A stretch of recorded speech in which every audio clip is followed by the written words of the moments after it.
నమస్తే ఫ్రెండ్స్, ఈరోజు recipe boneless chicken curry. చాలా సింపుల్గా, ఎక్కువ స్పైసెస్ లేకుండా, ఎక్కువ హడావిడి లేకుండా నా స్టైల్లో బోన్లెస్ చికెన్ కర్రీ ఎలా చేయాలో చూపిస్తాను. ఈ కర్రీ చపాతీ, నాన్స్, పుల్కా, పరాటా, రైస్లోకి చాలా బాగా సెట్ అవుతుందండి. బిగినర్స్ కూడా ఈజీగా చేయగలుగుతారు ఈ రెసిపీ.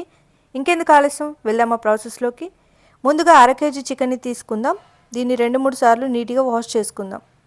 ఇప్పుడు చికెన్ మునిగేంత వరకు వాటర్ వేసుకొని దీనిలోనే కొంచెం సాల్ట్ వేసుకొని 1/2 అవర్ పక్కన పెట్టుకుందాం.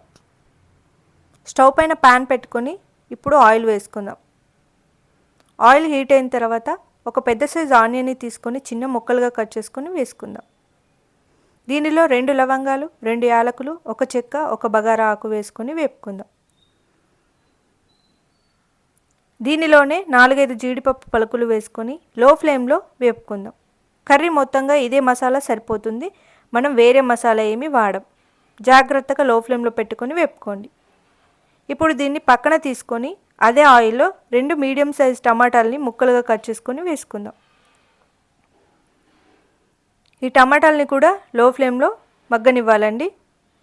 ఈ విధంగా వేగితే సరిపోతుంది. ఇప్పుడు టమాటాలని పక్కన తీసుకుందాం.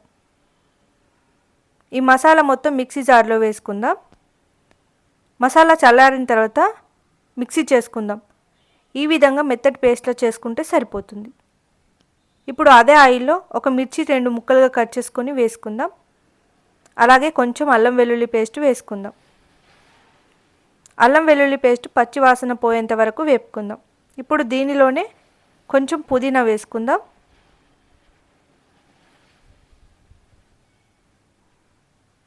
అలాగే 1/2 స్పూన్ పసుపు వేసుకుందాం. ఇప్పుడు చికెన్ వేసుకుందామండి. చికెన్ని 1/2 అవర్ మనం సాల్ట్ వాటర్లో పెట్టుకున్నాం కదా, దీనివల్ల చికెన్ ముక్కలు చాలా సాఫ్ట్గా అవుతాయి. చాలా తొందరగా కుక్ అవుతుంది కర్రీ అనేది. చికెన్ టేస్ట్ కూడా చాలా బాగుంటుంది. మూత పెట్టుకొని ఒక 5 నిమిషాలు వదిలేద్దాం. 5 నిమిషాల తర్వాత చూసారుగా వాటర్ మొత్తం సపరేట్ అయ్యాయి కదా. ఇప్పుడు మనం తయారు చేసుకున్న మసాలా మొత్తంగా వేసేద్దామండి.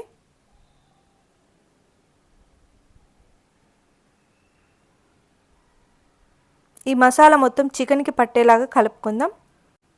గుర్తుపెట్టుకోండి, ఈ కర్రీ అనేది మనం లో ఫ్లేమ్లో మాత్రమే కుక్ చేసుకుంటాం. అలాగే కొన్ని కూడా వాటర్ అనేవి యాడ్ చేయకూడదండి.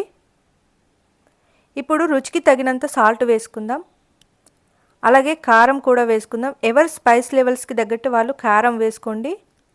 అలాగే కొంచెం వేయించిన ధనియాల పౌడర్ వేసుకుంటున్నానండి. ఒకసారి కర్రీని మొత్తంగా కలుపుకుందామండి. ఇప్పుడు దీనిపైన మూత పెట్టుకొని ఒక 10 నిమిషాలు వదిలేద్దాం. 10 నిమిషాల తర్వాత మనం మూత తీసుకొని చూద్దామండి. చూసారుగా ఆయిల్ మొత్తం సపరేట్ అయిపోయింది కదా. ఇప్పుడు మనం కొంచెం కసూరి మేతిని తీసుకొని ఇలా 2 చేతుల మధ్యలో నలుపుకుంటే సరిపోతుందండి. ఇలా నలగొట్టుకొని ఈ కసూరి మేతిని కర్రీలో వేసేద్దాం.